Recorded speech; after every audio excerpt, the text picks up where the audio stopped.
Isaiah 53. Who has believed what he has heard from us? And to whom has the arm of the Lord been revealed? For he grew up before him like a young plant, and like a root out of dry ground. He had no form or majesty that we should look at him, and no beauty that we should desire him. He was despised and rejected by men, a man of sorrows and acquainted with grief. And as one from whom men hide their faces he was despised, and we esteemed him not. Surely he has borne our griefs and carried our sorrows, yet we esteemed him stricken, smitten by God, and afflicted. But he was wounded for our transgressions. He was crushed for our iniquities.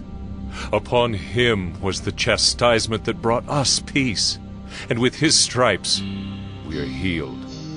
All we like sheep have gone astray. We have turned every one to his own way, and the Lord has laid on him the iniquity of us all. He was oppressed, and he was afflicted, yet he opened not his mouth. Like a lamb that is led to the slaughter, and like a sheep that before its shearers is silent, so he opened not his mouth. By oppression and judgment he was taken away.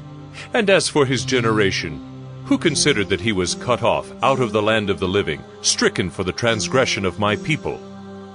And they made his grave with the wicked and with a rich man in his death, although he had done no violence, and there was no deceit in his mouth.